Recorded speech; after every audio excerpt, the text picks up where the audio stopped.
ওই কারখানা কারিগররা বলছিল এবারে বিশ্বকর্মা পুজো যদি তুমি আর আমাদের বাড়ির সবাই গিয়ে পুজোর উদ্বোধনটা করে তাহলে ভালো হয়।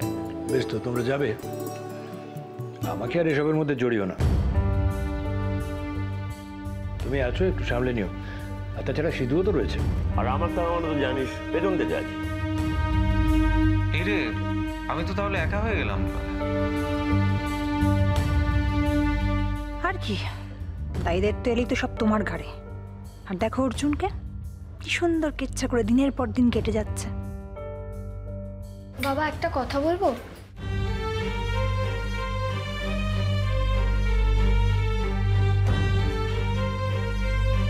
বলছি যে ওই কারিগররা তো সারা বছর আমাদের জন্য অক্লান্ত পরিশ্রম করে, দিন রাত খাটে, আর আমরা একটা দিন ওদের অনুরোধটুকু রাখবো না?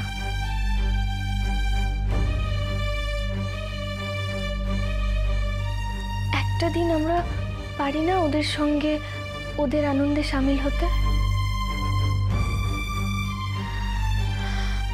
বাবা, ওরা হয়তো আমাদের অনুপস্থিতিটা মেনে নেবে, কিন্তু কষ্টও তো পাবে। তুমি কি দিয়ে তৈরি বলো তো অহনা? এত কিছুর পরেও তুমি নিজের দুঃখ কষ্টের কথা ভুলে অন্যের কথা ভাবছো। বেশ, তুমি যখন বলছো তখন তাই হবে। আমরা সবাই কাল বিশ্বকর্মা পুজোর অনুষ্ঠানে সামিল হব। আরে বাহ, তাহলে তো খুব মজা হবে। জানো, ওখানে ঘুড়ি ওড়ানো হয়। আর জমিয়ে মাংস ভাত সেটা বল।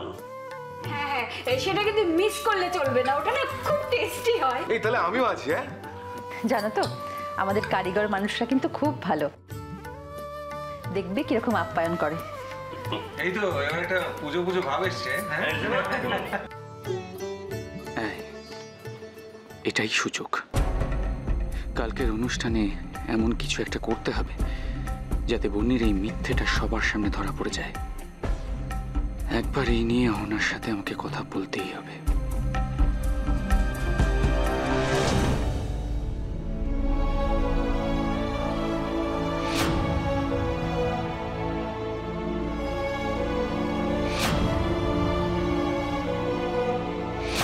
ধন্যবাদ।